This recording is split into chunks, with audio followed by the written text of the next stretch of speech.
Bonjour. Les deux choses que nous craignons le plus sont la mort et la prise de parole en public. Alors, pour la première, je ne vais pas pouvoir vous dire grand-chose, mais je vais surtout vous parler de la deuxième. Qu'est-ce qui nous stresse autant devant les vivants?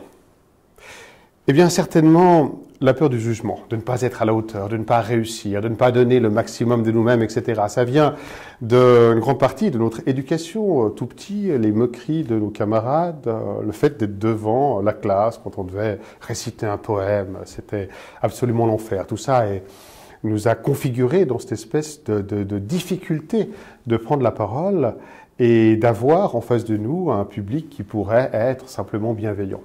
Alors c'est vrai que quelque part, quand on écoute un orateur, un preneur de parole, on va avoir une tendance quand même à juger de l'effet qu'il produit.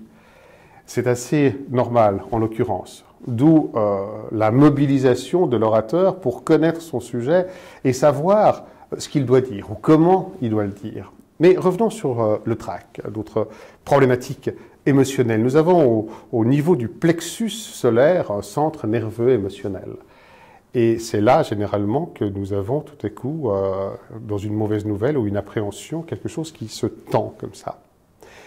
Alors, on va utiliser d'abord ce qu'on appelle la respiration diaphragmatique. C'est-à-dire qu'on va jouer sur le diaphragme, ce muscle que nous avons ici dans la ceinture abdominale, qui, dans la contraction, va appuyer sur ce plexus solaire, ce centre nerveux émotionnel, pour petit à petit le détendre. C'est ce qui se passe quand la situation est telle que vous avez d'un coup ce rire nerveux qui provoque justement une contraction très rapide du diaphragme et qui détend le plexus comme une marmite à vapeur sous pression.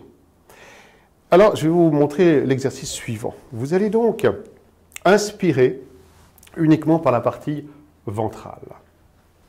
Autrement dit, vous allez gonfler votre ventre à l'inspiration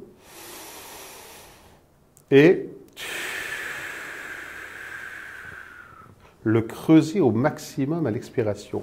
Veillez bien que la partie thoracique ici ne bouge pas. On ne fasse pas ça. La majeure partie de l'air qui est contenu dans les poumons est dans cette partie-là. Les 2/3 à peu près de notre oxygène, c'est sur la partie inférieure des poumons.